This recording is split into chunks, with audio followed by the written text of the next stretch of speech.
7 years ago, I posted an 11-pound backpacking gear loadout video here on my channel, and that was basically my first attempt at trying to save as much weight as possible in my backpacking gear system. I thought it would be interesting to go back into that video and analyze the system, the gear that I had put together, and just talk about how over the next 7 years to today, how my gear has changed. What is different? Why did I make some of the gear choices that I did at the time? And what would I do differently? Let's jump into the video and see what 7 years ago Devin was all about in my 11-pound backpacking gear list. What I love about this pack is you've got a very large front pocket. It's a nice stretchy material. Okay, so the first thing that I will point out is I had gone from a 55-liter sized backpack. I had an Osprey Atmos 55, or it actually might have been a 65. And I just decided that was way too much pack for me. So I went down significantly to the Osprey Exos 38. First thing we'll talk about is my bear rope. This is just a simple 2mm cord, and then I have a full strength Metolius mini carabiner. Full strength meaning that you can climb with this. It is a climbing grade carabiner. For some reason, having a full strength carabiner was an important part of this bear line. Man, I don't hang my food most of the time anymore. Next in here, I have my pack cover. This is a Mountain Hardwear pack cover. It serves kind of a dual purpose in that when it rains, obviously I cover the pack. Secondly, I use it to put gear on top of or even to sit on instead of having like a whole nother seat or things like that. So lightweight, it's about 3 ounces, worth having on the trail with you. I like the concept that I had going on in my mind of making a piece of gear multi-purpose, but I can just totally say right up front, that pack cover never ever got used one time. Never to cover my pack. I'd never put gear on it. It was a complete waste of space and weight in my backpack. Next up, this is a new product for me, but I am very familiar with it because I spend a lot of time watching different videos on YouTube. This is the Sawyer Mini Squeeze System. I've never used it. This is brand new what you're looking at, so the trip I'm going on next weekend, it'll be the first time that I use it, but I'm excited to be able to finally have something that's lightweight like this.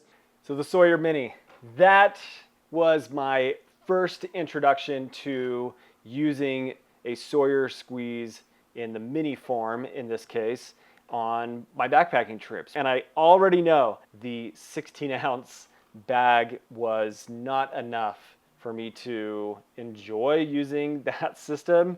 And so things quickly changed, and I started using more so the 32-ounce size, and then I eventually moved to a Canuck 2-liter bag once those became available. That's kind of funny to look back, because that was my first introduction to the Sawyer hollow fiber filters. Pretty cool. This is the 650 milliliter pot. Comes in a nice bag. I did a video on this recently, but I've added a couple things to it, namely my GSI cup that comes in at just over an ounce. So it's nice to have something lightweight that the pot can nest into. I've had that cup for like 10 years at this point, and it still goes on every single trip with me. I love that GSI cup. Now, this was me transitioning from the GSI Pinnacle Soloist aluminum, like 1-liter sized pot, and that orange cup came on the inside of it as part of the kit. And so this was my moving away from that cooking system to now using the Toke's 650 milliliter. I've now switched to the 550 milliliter for a majority of my trips. I don't even have this 650 anymore, but this felt like a big deal. Like, I finally have a titanium pot. This is huge. Inside of the pot, I have my Ollie Camp Ion Micro stove and a mini Bic inside of this. And then this is inside of the pop, but this technically does not get included in the base weight, since it is technically a consumable for the pack. So this is not included in the 11.5 pounds. I remember being so consumed by the technical definition of what ultralight was, and even with this system, I was not able to get into that technicality of being 10 pounds or less. So I didn't even really call this an ultralight backpacking system, but it's so funny to look back and remember that I was so invested into the definition of what ultralight was and being PC with it. So to say, well, this isn't really included in my base weight, when technically, yes, that canister weight empty is part of your base weight, but that's funny for me to look back and see that I was very particular about mentioning that in this gear loadout. Next is my Black Diamond headlamp. And I've had this headlamp for several years. It's been very reliable. I believe this is the Revolt. The Black Diamond Revolt. This was a huge upgrade for me from the previous headlamp that I had had, which was also a Black Diamond. I think it was the Apollo. And so having this headlamp was really, really cool at the time. Simple item, just a bandana. Use this for various uses. Cleanup, washing, different things like that. Just a bandana to use for various uses. I like it. Here's the other half of my cook set. Just in this little bag, I have a Light My Fire titanium spork. I have a little tiny camp towel. And then I have Creole seasoning, which I love to put in my pasta. And then I have garlic, salt, and pepper in this. So it's nice for me to be able to change up my cooking a little bit by adding some spices. I don't have words. I don't have words for why I have this massive thing of just Creole seasoning and salt and pepper that is mixed together. I don't understand. No words. No words. This is the Berghaus Hyper Jacket, which is a rain jacket that they claim to be the lightest weight rain jacket that's 100% waterproof on the market. That Berghaus Hyper Jacket I still have and absolutely love what that rain jacket is. It is just a fantastic piece of gear. What we're looking at inside of here is a Mountain Hardwear 800 fill down jacket. So I use this for various purposes. Obviously, one, to keep me warm. Second, I also use it for kind of a dog bed for my dog. Now, I vividly remember looking back through the comments of this video and people pointing out dude, you're gonna use a $300 jacket as a dog bed. You must really love your dog. And it's true, I do love my dog, but again, one of those things of what was I thinking? I guess I just really love my dog. Cooper he's the best dog ever. That's hilarious that I had to, again, point out very particular things about I can wear this to stay warm, but I can also use it as a dog bed. Other clothing that I take with me are a pair of synthetic pants. Those are the Prana Brian pants. I carry a lightweight beanie with me, an extra pair of underwear. Those are the Ex Officio Give and Go, and then a pair of smart wool socks. My layering system's changed quite a bit since this idea. I used to be in the mindset of I would wear shorts for every single backpacking trip that I would go on, and then when I got to camp, I would change into long pants that I carried all of the time, and I would use that for bug deterrent to keep mosquitoes off of my legs and also for additional warmth. And to my knowledge, I don't think I have any kind of thermal bottoms in this clothing loadout.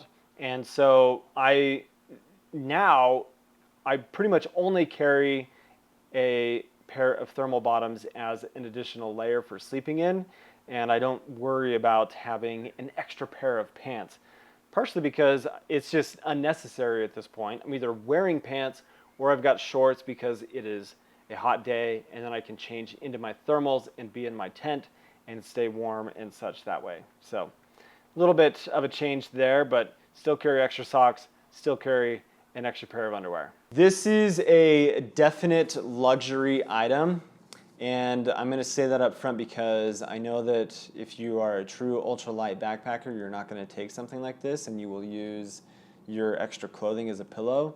But I love to sleep good in the backcountry, so I'm using this Cocoon Hyperlight Air Core travel pillow for just some added comfort. Again, calling out the ultralight mindset there of I'm going to carry a pillow because I need the extra comfort, which is true.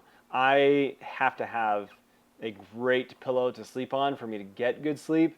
But again, it's funny to just go back and look at this and think, I was so invested in that ultralight mindset. Next is my favorite sleeping pad of all time, the Thermarest Neo Air X-Lite.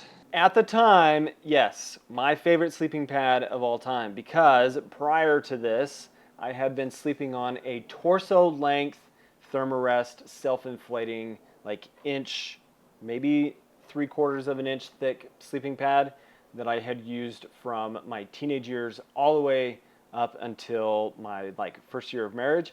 And that's when I bought the Thermarest, and it was a game changer at the time because it was like 12 ounces of weight, and it just made a huge difference in my sleeping experience at the time. I've had this for several years. I've had dozens and dozens of nights of sleep on it. Love it, and this is probably one of the best sleeping pads out on the market. Now, as I've gotten older and I've progressed in my backpacking and technology of sleeping pads has changed, the Neo Air is not my favorite pad, but at the time, it was a fantastic option, and I used that thing for like 7 or 8 years straight. It was a good time. This is my shelter. You're looking at the Sierra Designs Flashlight 1. This gets me down to 2 pounds 9 ounces with my shelter, so it's really not that heavy, and I'm still at 11 pounds even with something as heavy as this is. Those Sierra Designs tents from 2015, 2016, when they basically rebranded the company, got a new logo, and they released these really cool tent designs that eliminated vestibules, and they had cool awnings. These were some of my favorite tent designs of all time, and still to this day, I love what those designs are and were. That tent was a huge, huge investment for me at the time. Just loved having that tent in my backpacking system. This is my sleeping bag. As you can see right here, this is the Mont Bell Ultralight Super Spiral Down Hugger number 3. This is a 30-degree bag. I don't need anything less than this for what I am doing for three-season backpacking. And this comes in at 23 ounces, so it's a very lightweight. It's replacing my Nemo Nocturne 30 bag because it saves me about 8 ounces. Oh man. That Mont Bell Spiral Down sleeping bag was one of the best pieces of gear that I've ever had for my backpacking. That bag was so good. And I sold it. I sold it to a friend of mine, and hopefully he's still getting some good use out of it. But that was like a turning point piece of gear for me, where I was like, I'm going from a heavier weight, kind of bulky bag then to this very ultralight focused type of bag, and it helped me start to reduce weight in my backpacking system. It helped me figure things out a bit more, and that was kind of the domino effect of gear, and additionally the backpack that I was carrying at the time, the Exos 38. Okay, so what are my takeaways from going through that gear loadout? The first is, it's very apparent that I was able to reduce a lot of the redundancies in my gear system, and I don't see a lot of unnecessary things in there. And that was a huge mindset thing for me as I was trying to move from that 20-pound base weight to something that was significantly lighter. But there are some things in there that now I carry in my backpacking gear system, namely around my layering system. I don't see a base layer. I don't talk about that. I don't talk about a mid layer. All I've got is a rain jacket and a warm down jacket. So the fact of not having a mid layer is a big hole in this system for true 3-season backpacking. The other takeaway is the fact that I know that this particular gear system went through a lot of refinement and was initially, this was the first test of a true lightweight system for me. And I went out and I used it on a trip, and I learned that I went a little too far in some aspects. I just didn't like the fact that I didn't have something to sit on and my back hurt.